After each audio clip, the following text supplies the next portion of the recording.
guys, we'll just get to it then. Thanks for coming on, all of you. Some of you guys weren't a little skeptical about talking, but we're going to get it out of them, won't we, Tyler? Yeah, we'll try. So, guys, welcome back to the podcast. We're going to do one here special, a very special podcast, and one that I've been super excited about.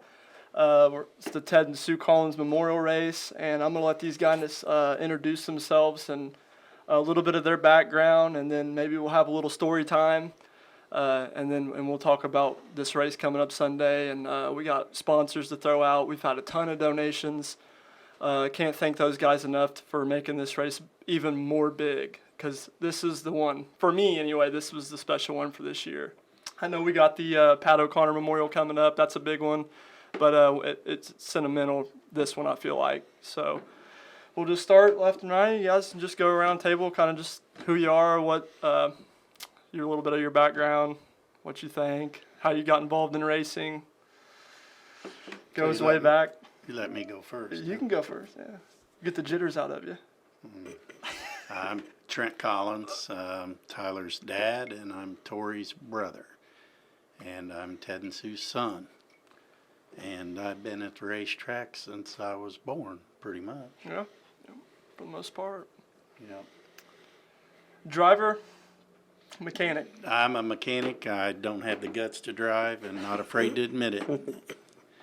Now, Tori always had the guts, and when we had go-karts and four-wheelers and things, he was always better than me, and I enjoy working on things, so it worked out pretty good. I could build the engines and work on the cars, and he could drive them, and now I help Tyler, and I still get to work on them. So. Awesome. Never is. Tori Collins, Trent's brother, Tyler's uncle. Driver. Started driving in '89, but I guess before that it probably started. Parents were, of course, at Brownstown before Twin Cities, but and then Twin Cities I think started around 1980. Kind of did. Me and Trent both had different roles down there throughout the 80s until it was sold in '88. And then I started racing in '89. So. Wow. Yeah.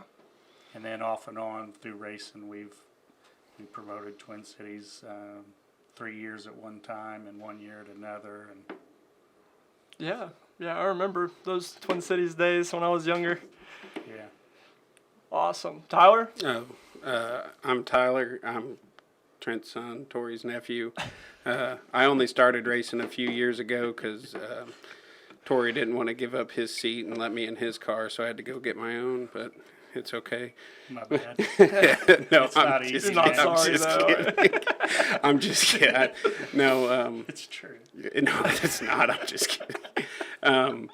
But I didn't, with all those 3 years they promoted the track, I kind of grew up down there too. I was in like elementary school then, so I was just running around being a little shithead, just getting into stuff down there. But even though it was only 3 years, it felt like a long time down there. I feel like I grew up down there. And Oh, imagine.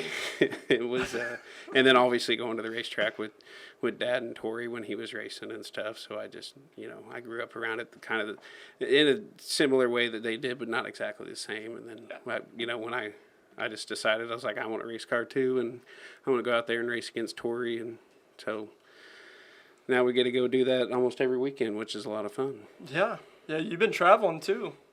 Yeah. Seen some of your, going to Tennessee and racing a little bit, getting out of the state of Indiana and running against some of those top competitive guys at different tracks gets you a little feel, different people and just different all-around tracks. I'm sure that's been helping a lot. Yeah, it has. And I'm just, I've always been competitive. I've just never really been good at anything to where I could be competitive. I go out and try and play basketball with my friends, and they kick my ass, and then I'm like, and I try and be better, and I can't. But racing was like one thing I felt like I was kind of good at. So then we go down to Tennessee where the best guys were at, or travel around, and then they kick my ass at that. But then at least I could try and get better. And, Right. It's just one of those things where I've gotten out of the car before and we've been quick time or something like that, and I told Dad, I'm like, man, there's something wrong with the car. I don't like this. I don't like that. He's like, well, you're quick time, and I was like, it ain't good enough. And it's like, to me, I feel like when I get out of the car, if I didn't lap second, I had room for improvement. Yeah, yeah. But Now, do you that- mechanic on his car too? I pretty much now just Tyler's because I don't have time to. I keep him busy. Yeah. He doesn't have time to go back and forth between I me and was gonna Tori. say, 'cause Yeah. setting fast time and not being happy probably makes your life a little bit of a hell, doesn't it? It's hard, half the time he comes in, he's like, well, this is wrong, that's wrong. And I'm like, and several times he had quick time and he'd come in and it ain't running right. And it's like, well, your quick time. And he's like, well, I don't care. And it's like, how do you, I don't know. We deal with it, we're a lot alike, so we Right. bump heads a lot, but Yeah, I remember his when he won at Brownstown here at the beginning of the year, and his he was giving his speech. He was like, "I'm so hot-headed back there. I got to thank my crew, my crew chiefs and everyone that works on the car because it comes in hot-headed and everything else." I was just wondering. I don't deserve the help It's I get. passion. Yeah, I don't deserve as much help as I get because they just I get mad and they blow it off as me being me, and then they wait a few minutes and we'll calm down and get back to it. But for the amount of things that Dad and Alex and Zach and everybody does for me, where I can just focus on the things I need to focus on is huge. So it's just. Yeah, like Tori said, it's a passion, and it's nice that they can blow it off as me just being me and passionate, and then we can get back to trying to be where we're supposed to be and try and run up front. Absolutely, and so let's get into this Sunday. Let's talk a little bit about this race and just how important it is, and we're trying to get this information out to everyone that's listening, but. I know it was a little difficult when the name change happened because you guys promoted, Twin Cities and everything and the history that you guys had, the roots with the track. Because, you guys contributed greatly to the start of dirt racing, really. And, what was it like just, how to make you feel that the name of the track changed and, how did you feel about that? It was a shock at first, obviously didn't agree with it, but once, I also, on the other hand, once you think about it, you understand there's some of the reasonings maybe in changing it. So, change is hard, for anybody to do anything. But, right. At the same time, we understand, I guess, if somebody else is purchasing it or putting the money on the line, they should be able to call it whatever they want. So. Yeah. And it's just like a fresh change, Just happy it's still around. Yeah, like absolutely. it can be called whatever. You know what I mean? Yeah, you want things to stay the same. Like change is hard, but the last thing you want it to do is close. So it's like, oh well, it's either going to close or we're going to change the name. I think a lot of people really don't understand that. Yeah. That especially in these times, how greatly blessed we are to have as many dirt tracks open as we do. And I'm constantly on social media. I'm running social media for our websites and everything, and I'm constantly seeing new tracks. I see some close, but I'm seeing a lot more reopen, and I think that's super cool. But I do agree. I think a lot of people take for granted it takes a lot, and you guys all know that, what it takes to promote a racetrack, and we're finding out it sucks. It really does. It's a lot of work, Right. And for the amount of time that you guys did it, severely understated, I think, because working your normal job throughout the day and then going down and spending. Yeah. It's like a farm. There's always something to do. You can find something to do that it's crazy, and I never thought about it that way until we started doing it. So it's crazy. But the 10 Sioux Collins Memorial Race. How excited are you guys that this is going to be the first opening race for the ILMS series down here at Rock Crest? First time back since whenever the last time crates ran down there. I don't even know. It's been a little bit. I know we won the last one. I know I won the last crate race. That was at Twin Cities. So Yeah. I don't remember when was that, like August probably last year. I'm not really sure when it was, but So it's been a while though. Yeah. It's been a while to come back to the home track. yeah, it's Excited, nervous. I know for me, like how I feel, like this is the only race I care about this year, and I always cared about it when it was just Papa's race, but I cared about it more because of these two, how much it meant to them. I didn't, Grandpa died when I was younger. Mm-hmm. I didn't really get the chance to know him, but just knowing what he meant to them made me want to win that race. Right. But now it's my grandma's race, and she was there my whole life. So like to me, this is the only, and it's not just that I want me or Tori to win. That's all I care about. I don't if Tori wins, I'll be just as pumped. If I win, I'm sure he feels the same way. Like I just want one of those 11 cars to be down there in victory lane at the end of the day, and if somebody else wins, I'm not going to be happy for him. But like this race more than anything. Like if you gave me the chance, you're going to win this race, you're going to go win the World 100. This race, Yeah, for it's sure. a sentimental value. Yeah. It's important for you guys, and it's important for us, and that's why I said this is it. This is the race for me personally of the year, just because your guys' past and then our side of the family's past. Like my dad, he promotes Rockcrest now, and he grew up working at the racetrack, and then was close to you guys and Sue, and he worked for Ted, I believe, at a certain point in time. So, for us, it's also sentimental because we love Sue. I unfortunately never got to meet Ted, but I love Sue. Spent many a nights down at the log cabin with Sue. And she used to make me feel all right. She would force me to drink. I don't care what anybody says. I remember seeing her and Miss Ingalls all the time down there, man.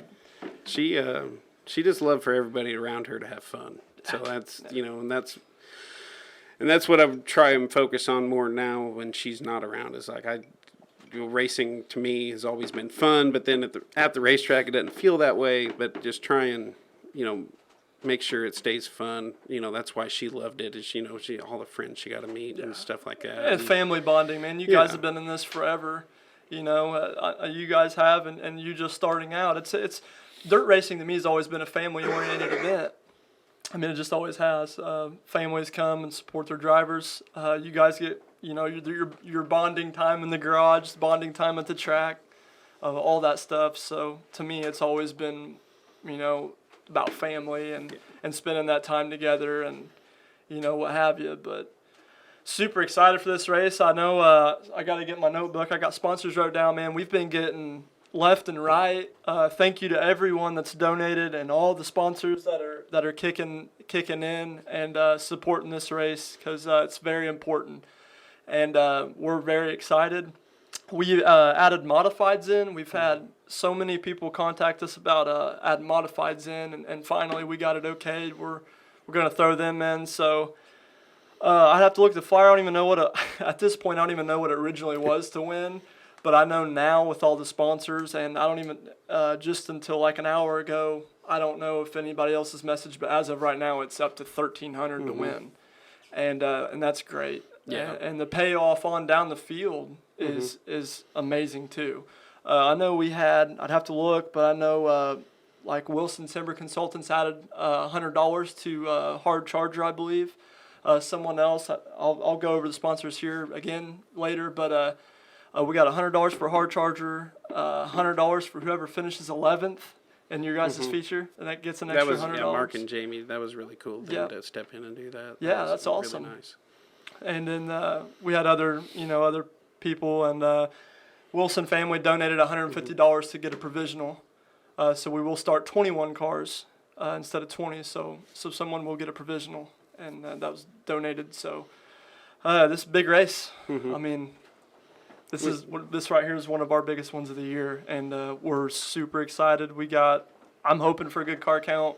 From what we've heard, we're gonna have a good one. I'm sure. Yeah. And adding the other classes and doing everything for every driver in the pit area. Like when I was growing up, going to when it was just my grandpa's memorial race. Like I remember, it was the late models. That was the show. That was the memorial. But the other classes too. Like there were guys there who just wanted to win in their class that night for him, in memory of him. It's like, there's modified guys there. They still race. That remember. Grandpa and definitely remember Grandma in every class, and there's guys that just show up just to race for him. I remember them telling me that when I was little, and I thought that's really cool that you just came here, just wanted to race this night and win this feature just because of whose name's on the trophy. Absolutely. So yeah, I like that. It's it's as big as it could possibly be. The most cars in the pit area for every class, I think, is really cool. Yeah, and as bad as that's on our end, as promoting it. You know, we want the cars. We really do. We want this to be one of the best shows of the year, and when we've talked about this numerous times. And I tell you what's super cool is we have, you know, my grandpa's memorial race tomorrow at Brownstown, and then turning right back around on Sunday and having your guys' Right, race. And yeah. it couldn't be any more ironic. Right. Yeah. You know, it's such a big, you know, and This is a huge weekend. It really is, because you know, like you know, I remember, I loved your grandpa Bobby. He was always so nice to me, and I hate to say it, but you know, like I kind of hoped the rain was going to maybe postpone this race, because you know I can't race in it. We're preparing for Sunday, and his is a super race. But, you know, we're building a super engine that's just not ready yet. That's, you know, and it's like, well, if your grandpa's race is a few weeks down the road, I can race in it. And that'd be really cool for me to win. You know what? That's one of the races that's like, right now, I'm leading ILMS points. I think I still am. But, you know, it's like, if there's an ILMS show that night and Bobby Wilson, and I can race in the Bobby Wilson, I'll put my super engine and I'll go try and win the Bobby Wilson, just, you know, for you guys and for him. And because that's, you know, the same way like we were talking, it just mean that much more, because, you know, it's a personal, It's a sentimental value Right. to it, and then it means something. And, you know, CJ's race on Monday, it's just a huge weekend for local racing here in Indiana. It's a huge weekend. Absolutely. And there's a lot of money on the line.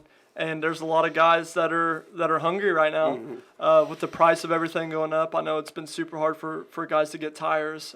Just to get parts in general, with everything going on, has been extremely hard. And cost of living going up, and the price of fuel. These guys that are traveling with these haulers. So just for us to have a good car account, I think this Sunday is going to mean the world to us. And we're stoked, man. I can't, like, words can't even describe this weekend that's about to go down. I'm really excited. And Bobby promoted the first Ted Collins Memorial back in I didn't know '95. So I didn't know that either. Yeah. He really. I did not know that. Yeah, he was. Terry Eglin owned the track then, and I think Bobby. Oh, there's old pictures. Showed up. Oh, wow. There's your first 1995 picture right there, if you can get it on camera. Oh my. If Trent can point there's that out Tyler. right there, who you're holding. There's Oh, am I in Tyler. Tyler. Yeah, It's like I didn't even know, but I'm in it. yeah. Tyler's a little baby Grandma. there. That's fun. I recognized other drivers first. I'm like, dang, they look young, before I recognize myself sitting. Yeah. It's A bunch crazy. of the guys that, you know, still trying to hold on and race with us young guys, and they don't look the same as they do in that picture, but they're still fast. I'll give. That's the rich history Yeah, that we're oh, yeah, I talking know. about, though, man. How far this race goes back, and what it really means. That's cool. I'm glad you brought that. I didn't know that, to be that's honest. nice. But yeah, it's Who's that? Whoever that is, they got a sick mullet. Probably Greg Johnson. Greg Johnson's down there on the end. I think that is Greg, actually. Yeah, he's Yeah, got that's the ball. Greg. Greg, if you're listening, you got a good looking mullet in this picture. it is pretty sick. Very Luscious. Yeah, I worked on. He almost won that show over at, you know, how long he's been racing. He almost won that super show over at Brownstown, the first super show of the year, their local show. And I worked on a shock for him for Justin, and I put a bump stop on it and got things a little. I didn't do very much, but I was like, man, that'd be cool to, you know, work on Greg Johnson's car and him to go win a feature, and, you know, because I grew up watching him race, and I was like, man, that'd be sweet if he goes out there and wins. And he got close. He was fast all night. Yeah, it's been really good racing so far this year. I think I really do. I think every race that I've watched, and it's been a fairly decent show. There's been a few where it's, this weather lately has been killing the tracks, and I think we'll be good this Sunday. Tomorrow, I don't know what if we're supposed to get any more rain tonight, Friday, but it's looking pretty good for tomorrow. So hopefully, the tracks will have moisture for sure. I don't think that's going to be a problem. But what would it mean for you guys either of you to win this race? I mean, truly, what does it mean to? It'd be pretty special. Tyler knows Yeah, after winning it last year, but yeah, it's a big deal. yeah, for sure. not just a normal show. You know, Right. you know, you guys are normally up on the wheel anyway, but I feel like this one you're going to be a little extra. Yeah. You know, It was that was kind of what I mean, last year we had the kind of the similar thing going on. You know, Grandma was starting to feel a little down in her health, and we weren't sure how many more memorials she was going to be able to go to. So, you know, it was like really want to win one with her there. And, you know, that was actually my first win last year was his memorial. And for her, you know, Grandma to be the first one in there in Victory Lane, you know, congratulating me. And, you know, now she's, you know, and now it's her race too, which is just crazy. It's just won it that much more, you know, won it just as much as we did last year, and then a lot more because, you know, it's all the same pressure plus her, you know, now she's on there too. yeah. It really does honestly seem so surreal. For me, I think it's going to take me until Sunday, you know, for it to finally hit me, man, because it was a very tragic loss. If anybody out there didn't get a chance to know Sue, she was referred to as the queen of the racetrack. She made some killer sloppy joes. Gee, many Christmas. I think we even made a shirt about it. Yeah. Yep. But if you didn't get to know Sue, man, yeah, you guys really missed out. She was a fantastic person, heart of gold, and she was just so fun to be around. Cared about racing more than anybody I've ever met. And then the work that, you know, her and Ted put into dirt racing, all the time, the hours, and the family time, and, you know, no one understands what it takes. You know, like I said, to promote a racetrack, it's a lot more work than what you think. Mm-hmm. And for Ted and Sue to start out and basically were the building block of, you know, our local dirt track here. That's what makes this so special. And I don't think they get the recognition that they deserved for all that. So, you know, and like I said, with our families going way back and stuff, man, it's just so cool to see this getting bigger. Mm-hmm. I, every time my phone dings from Messenger, it seems like we're just getting donations left and right, man. Like, you guys are seriously loved. Like, people are going crazy. Yeah, and for me, like, I think, you know, it was always, like I said, there was always the guys that showed up just because it was Papa's race, but they were starting to get less and less as they stopped racing, and, you know, and then it was, you know, now it's a generation of people my age where it's like, oh, I know who he is because he's my grandpa, but, you know, really I didn't know him. He was gone, you know, and there's a whole lot of people who didn't, but now, you know, there were still a lot of people who knew what he did and knew some of the history, but, you know, now it's him and Grandma, and there's a whole bunch of people who knew her that still race. Bunch of people. You know, and she's the only person I've ever known in my life, and that I haven't met anybody that had anything bad to say about her. Nah. She was just too nice to everybody. Yeah. And, you know, it shows now when you got all this, you know, everything going on with this race. Absolutely. And how much people want to be involved with it, and everything that, you know, it's going to happen down there on Sunday. I'm sure that, you know, everybody be remembering her and all, you know, like there's not a bad memory. Nah. And never a dull moment. I wish I could say the same, but I already, you know, there's already plenty about me, you know. I wish I could be more like her sometimes, but. She really had a heart of gold, man. I mean, you couldn't do no wrong. She was just a down to earth person, you know, and then she had her family at the racetrack. You know, a lot of people knew her from the racetrack, but you were really lucky if you got to know her personally. Outside of all the racing, outside of all that, you know, I sat down there at the log cabin some weekends when, you know, and she was just a good time all the time. She was always happy, always had a smile on her face. Even when she didn't, she was still happy. She just, you know, I've seen her get mad a few times, but yeah. But she, like I said, she just, what was the story about her getting kicked out of the own racing banquet for dancing on the tables? Yeah, the Shrine Club one year. They were running Twin Cities. It was their racing banquet they put on at the Shrine Club, and who was she It doing? was the last one, I think. Yeah, it was their last banquet. Okay. 88. Yeah, 88. I It think was Mark. her and Russ. Yeah. Mark. Her and Petro. Her and Mom, Russ Petro, and Mark Clark dancing on a table, Mark Clark. and everybody had to hold the table up because they were going to knock it down, and the bartender was really mad. Got some trophies on the table. But, you know, they don't have banquets like that anymore. You know, No. back then everybody stayed you know, you have to run people out of the banquet. They were having so much fun, and now everybody gets their trophies and they head out the door so fast. It just things have just changed so much. Maybe we can bring that era back. Yeah. That'd be nice. Right. Enjoy a good banquet. She's still up till all the banquets she went to for us over for Twin City, or even the one I got for Brownstown, anywhere, she'd still be one of the last ones up there dancing. She would be. She'd be up there with whoever would go up there and dance. I think Jeff Wilson, last time we were there, I think I remember him going up there, and whoever else, the party's starting to close down, and then Grandma's still up there getting down with it. She was the life of the party for sure. Yeah. Good time all the time, man. She always had a smile on her face. That's one of the things I'm always gonna miss. Is anytime you've seen Sue Collins, she just smiling. So.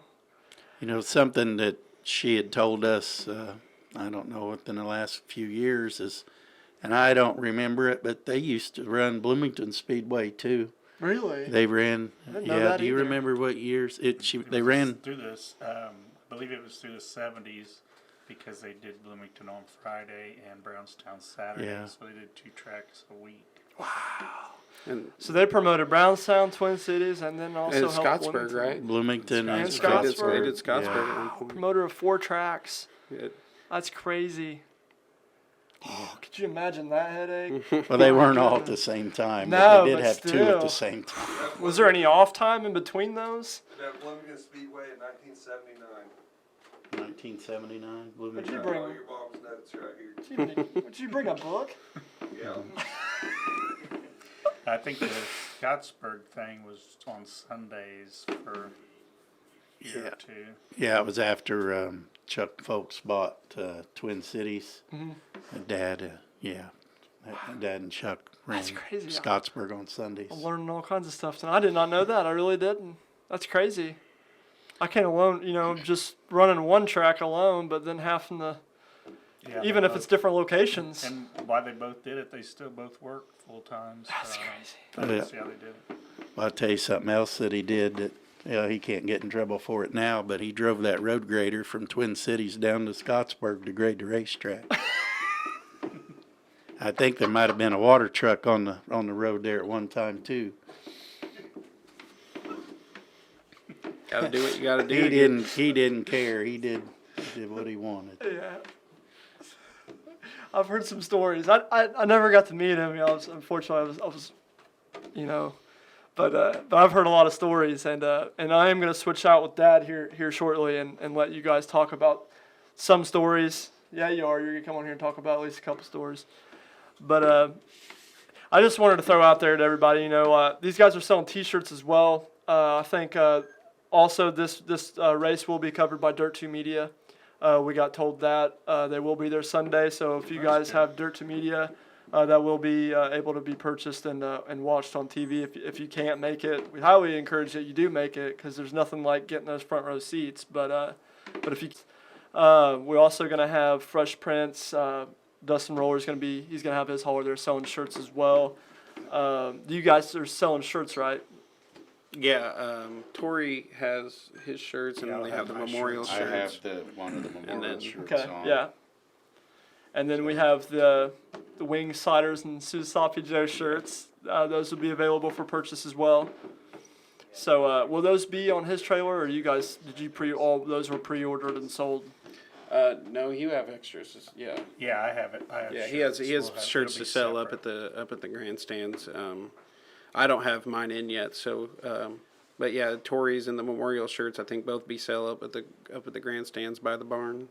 Yeah, you guys are definitely they're really cool shirts, guys. You're gonna want to purchase a shirt and help support these guys and help support this race as much as we can. The Collins family really truly did a lot for the start of dirt racing down here, and the respect that they deserve. And Ted and Sue, we need to try to pack this racetrack as much as we can and just show our love for this family and what this race means.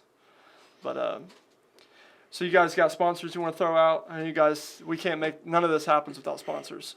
So I know the ILMS or the ILMS series is sponsored by P3 Graphics. So you guys, I'm sure they're, it's a big sponsor. Those the whole series wouldn't be happening without sponsors. So, and what do you guys got here?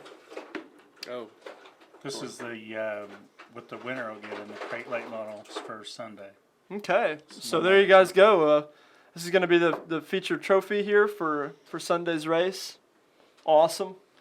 Can't see it, but it is Memorial Champion. It says Ted and Sue Collins Memorial on the top plate, and on the bottom it's Rock Crest Raceway. So, and this will be the first crate race of the year, and we're stoked. We have not got to see any late models on the track yet. yeah. It'd been nice to have a test night or something. Another race. That makes it before more that Sunday. exciting. Yeah, I guess. I just feel like I'm carrying the momentum from last year now. Just Yeah. Right. There you go. even though it's been 6 months or something like that. You know what else is cool is we were talking the other day is since the track's got a new name and the crates haven't raced yet, there's capability of setting a new fast time track record. Yeah. Who first winner and all that. First winner, track record, all that stuff. It all kind of resets. So, what would that mean if either you guys got fast time, got your names on the new record books? Yeah, that'd be good. Yeah. I think last year I put up $100 for the fast time and Tori got it. I think he gave Yeah, it back to me. forgot I told him not to give it back to me, but I think he Gave did, it back but- to him. Yeah. Dog. Yeah, I told him to keep it. He earned it. You know, he went out there and he was quick time for the race last year. So, yeah, it'd be cool to at least one of us do that again, and try and we always you want to be good. Racing is great for the fans. That's and good racing is fun to be a part of. But as the guy who wants to win the race, you want it to go as easy as possible. You don't want to see another car. You just want to lead. And just sometimes, honestly, sometimes running first is more stressful than running second, depending on track conditions. But you still want the show to. You don't want a lot of drama going on in the show. You want it to be nice and smooth and easy, and you park it in victory lane and big old smile on your face. But like I said, that's not always what the fans want. But as a driver, I always it's already felt stressful. that same way. Like I forget what race it was I was watching. I think it was at Brownstown at the beginning of the year. But when you're running in first, you have that pressure on you. You never know. You're on your toes. Whether or not you have a spotter, you can have someone out there with them sticks. You're going so fast, man, and you're paying attention. It's hard to see that. You know what I mean? You always feel like you're on your toes. But once it really hits the fan is when you start getting into lap traffic. Yeah. And you're running first because that really makes you pucker because you're you're figuring out how to maneuver cars. And then somewhere back behind you, there's somebody that's coming for you. And as the leader, when you start getting into traffic, like a lot of people don't, like a whole aspect of like driving these race cars is like the air. So it's like clean air. It's like I talk about in NASCAR if you watch it. It's the same as in a late model. You get clean air, you got a big advantage. Your car steers better. Your car has more traction. Your car overall works better than it does. And you'll watch like the guy in second, especially if you're all running similar lines, the guy in second will get a certain, he might be just as quick as the leader, but he'll fall back a certain amount of cars and then he'll stay there. And that's the air gap until he starts. And when you get to lap traffic, well, then the leader's in dirty air too. And then everybody's back on an even playing field. And then as the leader, that's not what you want to see. You don't want your car to start getting worse. It's like you're already worried about, is the guy behind me faster than me? And now it's like, well, now you have to make the right decisions. You have to, try and make sure your car is as quick as it can be. Don't want to overdrive it. And then we don't have rear view mirrors, so what's that guy even doing? So usually the best races tend to go is right when you start to catch lap traffic, yellow. Yeah. And then start it all back over again because then Yeah. you got clean racetrack in front of you. And we could kind of touch on that too, because you guys have been racing forever. It's amazing how far these cars have come. Like when you guys started out racing, the car that you had, back in the 80s compared to the cars that we have now, how drastically have things changed? They changed a lot. A Just lot. Last year's through the shock programs is the big thing, I think. Yeah. Yeah, I think our first late model had multi-leaf springs on the back of it. It didn't even have coilovers. Yeah. But that was in, 89, I think. Yeah. No quick change. No quick- It was we didn't quick even- change transmission. I think we used. A lot of differences for sure. Yeah. Yeah, these cars are insanely fast now. What was thought to be a crate engine. Yeah, You know, we talked about that last year, where it's, when Tori was super racing down at Rock Crest, or Twin City, whatever, back in the day, and the lap times they were turning, and then it's like the lap times we turn in a crate now are pretty far above that. Yeah. Just because of the advancements in the cars themselves, and how they get traction and how they work, and there's so many. They're very complicated, and just when you start to think you understand them, you realize you don't. And I've come across that many times. Where it's like, I think I got a handle on this, and then let's try this, and then it does the exact opposite of what you thought it was going to do, and then you're like, well, I don't know nothing. Yeah. And you realize that, and then you got to start trying to learn all over again, and it makes it more interesting, I think. And I think that's the cool thing about you're branching out and racing at all these different racetracks. That gets you, because it's one thing to learn. You can come down here to Rockcrest and you can get you can tune your car, get the setup that you want, ride it down, get your notes figured out, and you kind of know. But to travel around and hit other racetracks, that kind of puts you in a different mindset. You can say, okay, well, Rockcrest is a high bank, and when it gets slick, I know I can do this, this, and this. But versus when you go to a different track, it might be high banked, it might be slick, but your setup don't work. Right. You know what I mean? There's all kinds of different variables that go into these car setups now, and it's really a mind game. And you really got to, I think the overall exposure that you give yourself to different tracks and different, types of tracks and what have you. There's all kinds of things that come down to what it takes to be fast. Yeah, for And sure. dirt racing is one of those sports where you're learning something all the time. There's always something to be learned, and there's always something to be learned from somebody else. Yeah. And that's what makes for me, I think that's what makes dirt racing as a whole so family oriented is because you guys all race with each other, and you got friends and and you have enemies. I know how it goes, but it's a vast area of knowledge, and it's just super cool to have the friends and connections in the racing community and the way that everyone kind of associates. I think that's super cool too. Oh, yeah. But these cars have come a long way. They really have.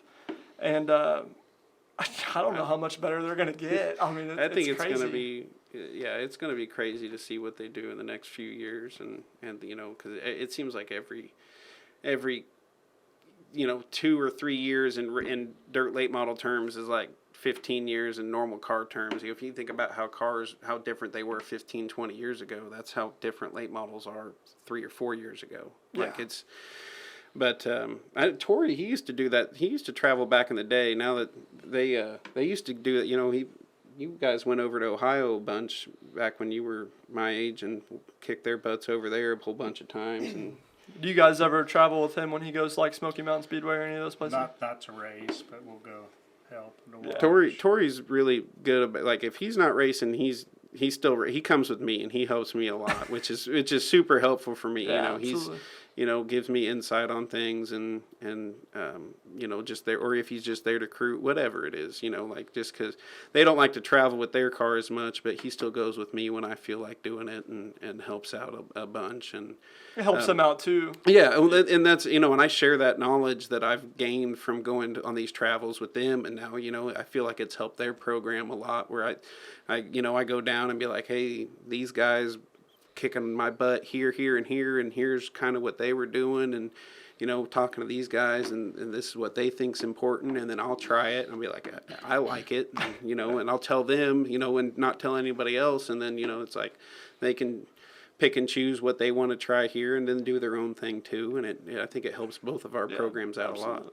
For sure. And that was a big deal when I started racing. That my dad told me that even though we lived so close to Vernon and Brownstown, he didn't want me racing there weekly. He wanted me to go to different tracks and learn different things, because it helps a lot, I think, as a driver and for setups to just travel around and not be stuck at one track all the time. Yeah, there's the exposure. More exposure the better. And that's what I was what I was hinting at is I watched you when you first started racing to to see that over just the last couple of years has been awesome as a fan. I'll just say that from where you were when you started to where you're at now, it's been a beautiful story.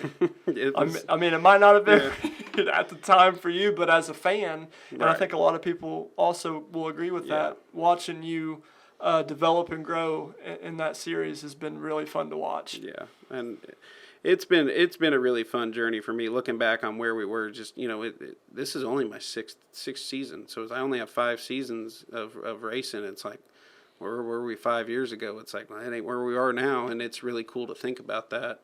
And it's amazing how fast it goes too. It really like it feels fast and then it feels slow. I'm like, man, that kind of sometimes it's like that feels like a lifetime ago. It's like, well, it was only 4 years ago, but and then also it's like, it feels like it was just yesterday in some situations. So it's tough, man. The life of a race car driver and the whole entire crew, man. Like I said, working full-time jobs, and you got the girl, you got the kids, you got all that extra stuff going on while trying to find time in the garage to work on your car and fix what you got to fix. And those people that join your crew, they get a lot. They deserve a lot of love.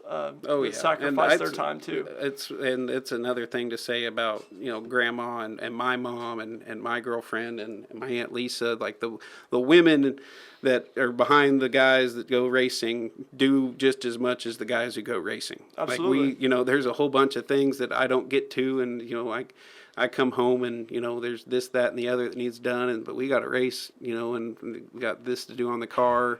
And I remember, my mom doing, that for my dad when he was, busy doing the race car stuff, and now Allie does it for me, and helps, take care of Trip and do the dishes and cook dinner because whatever issues I came up with that I junked the car that night or whatever You're happened. Frustrated throwing tools in the garage. It's like, we got a short turnaround that week and, and for whatever reason we got extra work or, if everything goes perfect if you're racing Saturday to Saturday, if you got a whole week in between and everything goes perfect and you don't put a scratch on the race car, you got almost a whole week's of work between Saturday and Saturday.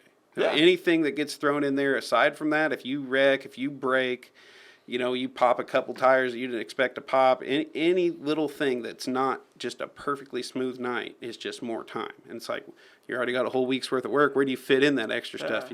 And we all know there's no such thing as perfect. No. Something's going to happen. Absolutely it's always not. inevitable. And so that's what I mean. Like for them, for my grandma and my mom and Allie and my Aunt Lisa and all them to be supportive of that is huge. They could easily be like, what are you doing? You're spending an extra 40 hours a week to spend money. Like, it's not even like a second job, right? It's not even like you're just trying to start a business or something like that. You're hemorrhaging money like crazy. Racing does not make you money. It makes you poor.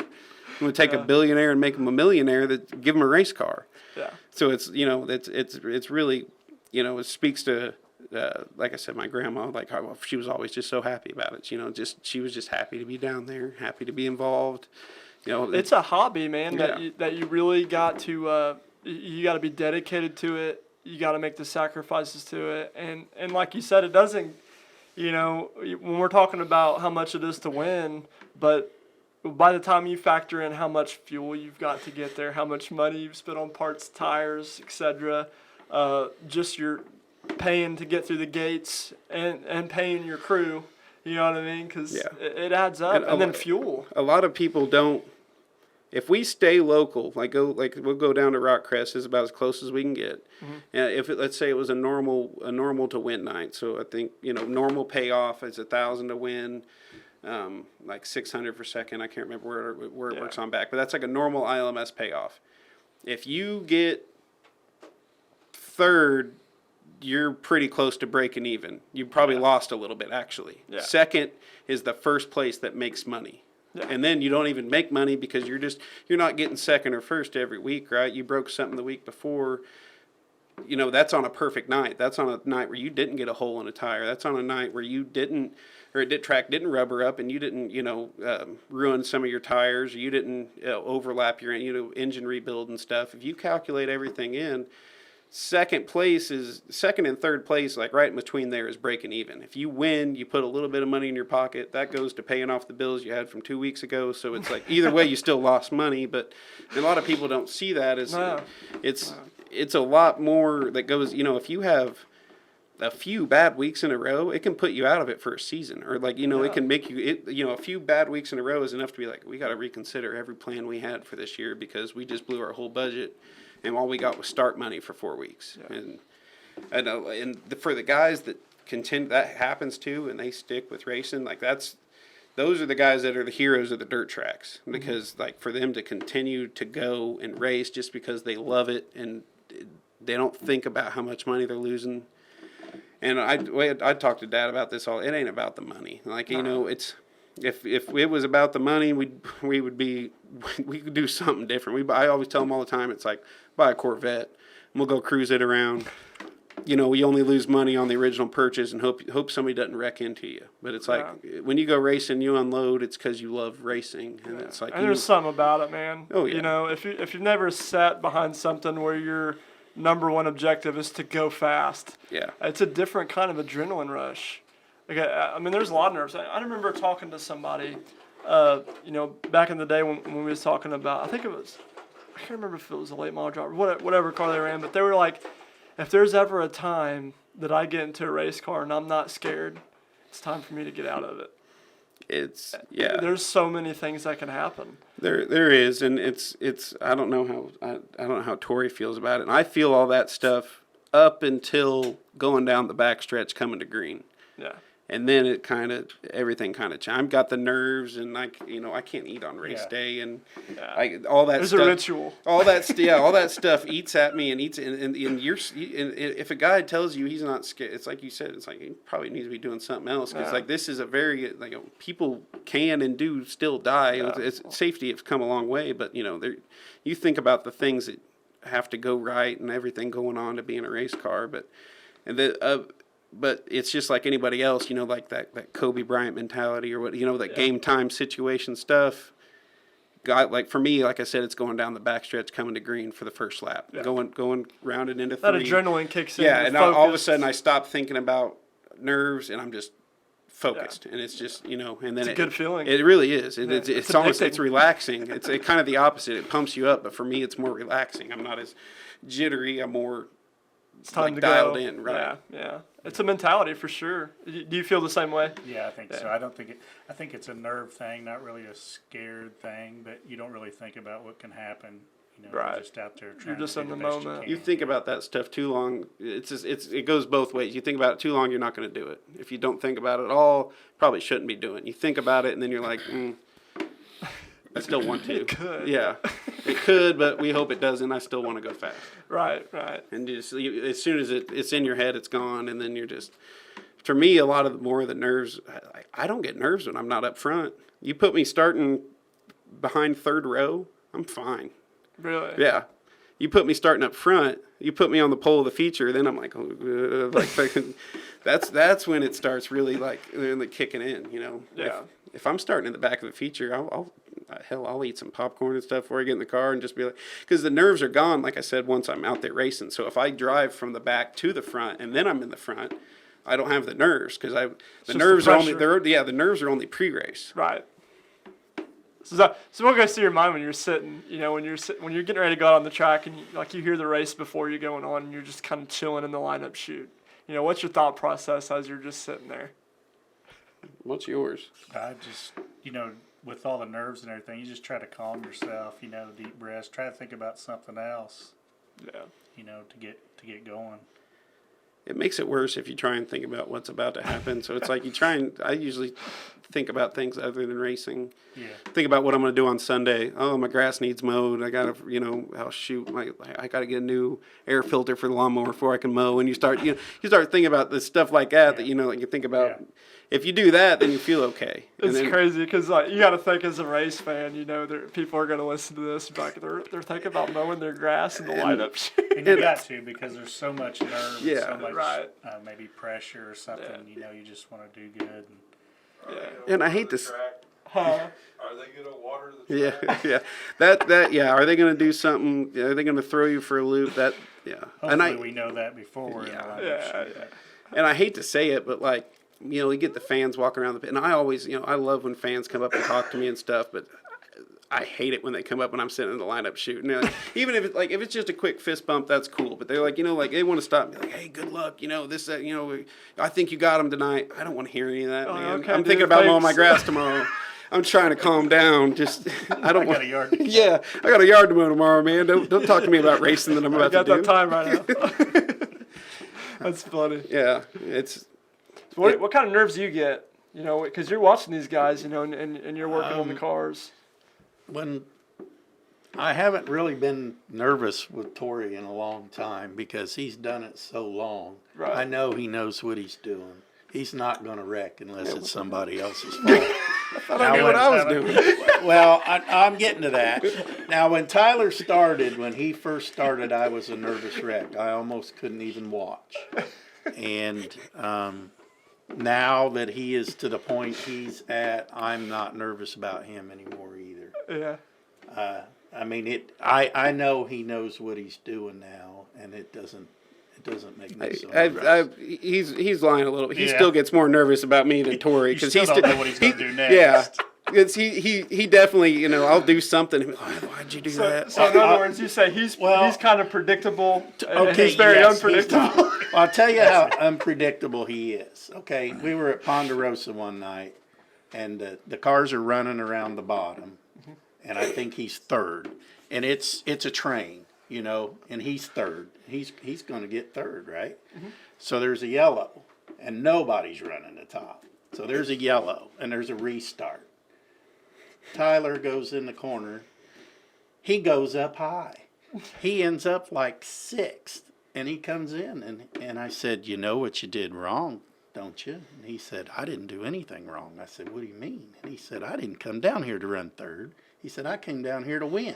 He said, I'd rather have tried to. Damn right. I do it every Now, time. Tori would have never have done anything like that. Tori would have got third and said, well, good night. I got a couple good pictures of me throwing sparks that night off the wall. I tried like hell to make that top work.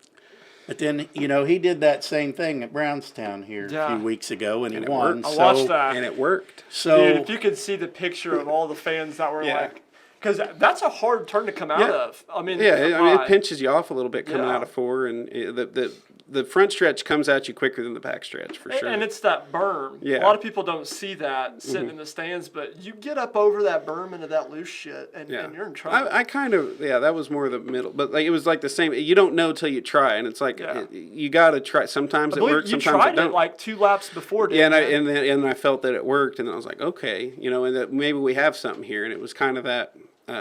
Like I said, it's just that I want to win. I'm there to win. The guy who doesn't, it's Ricky Bobby, right? You ain't first, you're last. That's not the great way to think about it, but like I said, if we wanted to be doing something, if we were in it because third place pays better than sixth place, it's like we're not in it for the money. I don't give a shit about the pay. I give a shit about the trophy. Right. Especially some races, it's like I've been running up front at Ponderosa a bunch of times, and like I've just not won one. It's like I like that track. I'd like to go win one there. If somebody told me, be like, we're gonna have a feature event, it pays $1 for first and $1,000 for second, I'm still gonna try and win. Second place is the one that pays money. I don't give a shit. I want that trophy. You know what I mean? I want to be the guy who crosses the finish line first. Yeah. That's why I'm there. That's why I didn't buy a race car. Yeah, I didn't buy a race car because it was a financially smart decision. I bought a race car because I want to win races. Yeah. Financial is definitely not what it is. Yeah, me and Allie have a nice agreement where she doesn't ask how much I spend and I don't tell her. She says as long as I can pay pay my fair share of all the bills and everything, as long as we're not hurting for money, we're not, as long as I can cover what needs to be covered, and Tripp gets all the doctor visits he needs and everything's. You think if she found out how much you really spend, she'd be getting her hair and nails done just a little bit more? Probably. Oh man, that's funny. Good times. I still can't get over the mowing the grass in the lineup shoot. I'm still. It's a real I don't know if anybody else out there, but that's. Well, I don't know either. I'm the same way, and I've never told him. I don't think that I. The secret's coming out. Yeah. I don't think we've ever talked about this before, but So now it's good that you both know that you don't stand alone on that. Yeah, There's probably tons of drivers that do that, but I'm sure and there's probably guys out there that say the opposite, and they're like, oh, I can't do it. I gotta focus. I feel like there's probably people that have like a pre-race ritual. Yeah, And to me, it's just like the same. Once you figure out what works or what seems to help, it's like, what does it matter if it's what other people? If it helps you, do it. You know, Right. if there's some guy out there who like is into voodoo and does some weird ritual stuff, and he's like shaking Saging around his beads. car. Yeah, he's shaking around beads in the driver compartment, and he's like doing some chants. If he goes out and wins races because of it, Yeah. who gives a shit? If it works, it works. Absolutely. Yeah, it's just funny. I just never would have thought. Thought process. Oh man. There's something I'd like to get out the story of how Tori got started racing. Yeah. My dad, he's a big family man, and Tori and I helped with the Vernon track. We helped him run the track, and he sold it. And that Chuck Folks that bought it, he ran Sportsman over at Florence. He had him it was a Rayburn limited car. late model, Yeah, I think it had been one of Bob Pierce's cars. He made a limited late model, had a Cornet motor in. I mean, good stuff for back then. And Chuck owed Dad a payment. And Dad, told us since we helped him with the track, he was going to give us part of the money. And he said, Chuck's offered a race car and a trailer, or he'll pay me money. And I was going to, give the money to you boys. Do you boys want a race car, or do you want the money? Me and Tori didn't even have to think about that. He was 18 and I was 21. And that took no thought at all. And we had no garage. We didn't know how to work on anything, really. I worked at Wright Auto. I knew how to build engines and things, but, we'd never worked on a race car. Right. We didn't have a garage. So, and I'll tell you, I think first night out, you was in the trophy dash in that thing, wasn't you? Yeah. First night out, he's in the So trophy Arnold. dash. Yeah. It might even have been on the pole of the feature, and we were debating Yeah. if he should go to the tail or not, because he hadn't ever raced before. I think I did, and so I did go to the You did go to the tail? You opted to go to the Yeah. tail. Yeah, first night out. And so that was a lot of fun. How'd you end up doing? I don't even remember. Yeah, I Y'all don't remember the remember. first That's time? too long No. ago. Oh.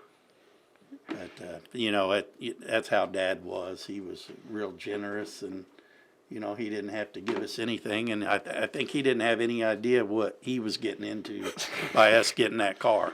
Because he had to build a garage Yeah. to put that car in. And, Look at the legacies building. Yeah. It's trickled down. And when I started racing, I worked out of that garage Really? at Grandma's. Yep, I kicked Tori out. That's where he raced. Yeah. He raced for however long before I came along, and I was like, I need a place to put this, and they took his car out to Toby's house, and I took over Grandma's garage because I was still living with Dad at the time, and then after that I ended up renting the house from my aunt, which was neighbors with my grandma, so it was closer for me. Right. So I just walked across the street and Grandma loved it. Oh, She I was just bet. happy to have a race car out there where people were stopping by all the time and working on it and whatever. So It's that family-oriented Yeah. environment, man. It has its way to. It just has its way. Yeah. There's no words to describe it, really, man. It's just. When I grew up in a racing family, and so I understand the feeling. There's something about, even if it's broke, we've been in those predicaments where we couldn't race, and just to go out in the garage and almost have an ornament to look at was like, it's still pretty cool, yeah, they get. Always, when we get the cars wrapped over the winter, Tori likes to look at his for a few months, and then it looks all nice. And Yeah. and me, I'm about ready to put the first scratch on it, so I don't care. I like when they look pretty too, and it's like somebody put a tire mark on it so I can stop caring, just so I can go out get and it race over it. with. Yeah, so I can go out and race it. Yeah, at the beginning of the year, it's probably Yeah, like because I get mad. I usually get mad pretty quick at the first guy who puts a mark in, because you want them to look. We put a lot of effort to make them look pretty for our Aluminum ain't sponsors. cheap Yeah, either. you want them to look good for your sponsors and for yourself. And then they are, in my opinion, like works of art when you get them done. Like you get a good race car done, and you're like, man, you want to look at it in the garage just like it's a show car or anything. And then he's like, well, that's not what it's for. That's how I think about it. And like, as much as I want to look at it, I'm like, it's a race car. I'm gonna go race it. Yeah, it's It's crazy, man. Just the whole dirt racing in general. But I'm super excited. You got some stuff you want to come on? Wrap it up. Let them think their sponsors were past the hour. Are we Oh, really? fine. Yeah. Wow. He's getting kicked out. Yeah, he's done. Never again. Should have left him at Miller's. We was out there supporting the sponsor. But Well, like I said, you guys, we had a bunch of sponsors come in. We went over, we had a hard charger, had a provisional, an extra $100 to whoever finishes 11th. All those great sponsors. That's what makes this go around. And you guys have sponsors, so why don't you guys go ahead and name some of your sponsors that you got on your cars that help you out, get them heard. Yeah, we got Tail Feather Farm Market here in North Vernon, Linda's Log Cabin in Vernon, CNS Prototype, Steve Vaughter, it's in Columbus, of course, Ride Auto Parts. Gotta thank Kurt Howard. Sure, yeah, right. And just the guys that help me, Toby Taylor and Dave Shoemaker, they do a lot of the work during the week on the car and help get it to the track, and Rick Coram and Brad Helton whenever he's in town. He lives out of town, so whether he's around, he helps. So takes a lot of people, a lot of work to keep these things going. So couldn't do it without them for sure. Yeah, for sure. Sponsors make it all go around. Yeah, I got to thank also Ride Auto and Tail Feather, Tim. Those guys, they support both of us, which is really cool. And Linda's Log Cabin was, helping both of us. Free food for when I go eat with Tori, which is nice. So they'll help me out the same way. And then Superheat Solutions. I got to give a quick shout out to Justin Shaw. Like we were talking about when I first started racing. My first year, I wasn't that great, and I was trying to figure out how to set up cars, and I was trying to figure out how to drive them all at the same time. And I got hooked up with him, and we came out first night of the second year racing after having him help with the setup stuff, and almost won. After barely making shows most of my first year. So, and he's stuck with me and helped me out so much since then, and he's the reason we're still fast now. So I got to thank Justin a bunch. Every week he's talking to me and he's helped me out in every way. Valvoline, Lula Rowe, Debbie Collins, my mom sells clothes. Got to thank her for helping out there and also being my mom and being one of my biggest supporters. S&M Precast, Fresh Prints, Race Clean Race Products or Clean Products, Travis Kern Racing Engines, Black Belt Racing, Lee's Tire and 4x4, Dynamic Customs, Thirsty Goat Entertainment, MLR Fabricating, Penske Racing Shocks, Capital Race Cars, Profab Headers, Gorsuch Performance Solutions, Stop Tech Brakes, Earnhardt Technologies, Swift Springs, and Velocity USA. A lot of those guys just being partners with really good companies is just like, building good relationships with people who build good race products is a huge thing, and getting the support we need to do everything. And the biggest thanks goes to my dad for helping me out every week. And no matter how much arguing goes on, still end up out in the garage, and I got Alex and Zach are huge too. They come and help me on race nights, but through the week it's just me and Dad in the garage, just trying to get everything done that needs done. And little issues arise here or there, and tensions get a little high, but mostly that's my fault because, like I said, I want to win, and Dad wants to have fun. But at the end, I usually win, or I usually end up, getting my way, and we show up to win. But yeah, and also, I did mention they don't. My daughter helps a lot on the car, but also my wife and my daughter Trina. They just for their support. When you're away, you're working on the car or away at the races. Absolutely. A lot of sacrifices for sure. I've talked about that with numerous drivers. The sacrifices of the women are second to none for sure. But all great sponsors. You guys, like we said, this without sponsors, it just wouldn't happen. I mean, to be honest, it just when you cut them up with all the cost of everything, and even the smallest donation or part or anything that they can, even a free food. I love I love a meal. That's one of the biggest ones. But yeah, with all these sponsors, and we got a ton of track sponsors this year. Can't thank those guys enough. I know the ILMS series has P3 Graphics, and they're a really good sponsor. The whole series is just phenomenal. So, hey guys, Ted and Sue Collins Memorial Race this Sunday, the 29th. Get out there, support this family, support this memorial race, and buy the shirts, buy all the shirts. I'm gonna try to get with you guys after this. I'm gonna buy some shirts, and I'm gonna buy some shirts as well. I'm gonna buy a few for myself, but I'm gonna buy a few to give away as well. Where do you buy No, it? The shirts will be for sale. You can get a hold of any of these guys. I'm sure they have a couple extras, but I'm pretty sure that there'll be a trailer at the track that's it's going to be located probably behind the concession stands, the main grandstands. Yeah, Dirt 2 Media will be there. They'll have their hauler. They'll be selling shirts, fresh prints, and whatnot. They'll be selling all kinds of merchandise and stuff there. Guys, seriously, support these guys. Support the Collins family and what it meant. It goes deeper than just this table. It's this is a foundation of dirt racing that started, and we want to give the utmost respect that we can, and help keep dirt track going and help keep this memorial race going. I'm almost positive we're gonna have a good car count. I really am. I'm sure we will. I think it's going to be really good. Um, Good car count, good fan turnout. I think. Yeah, absolutely.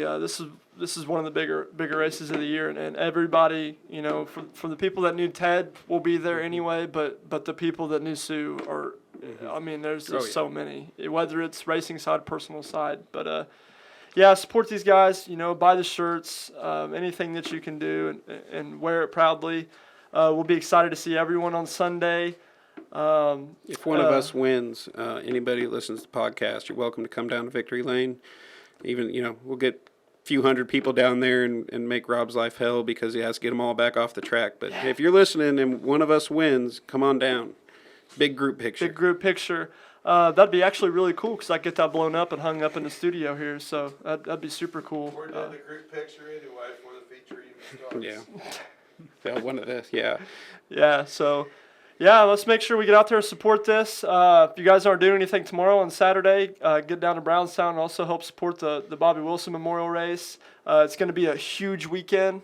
I mean, huge. We got Saturday, Sunday, and Monday. So get out there, support not just our track, but support any local dirt track that you can, guys, while they're going, and really, just help everything keep going because times are getting tough, and I don't want to see dirt tracks close, and just a little support goes a long ways. So, with that being said, guys, I can't thank you guys enough for coming on and telling a little bit. I did not know that we were that far into this.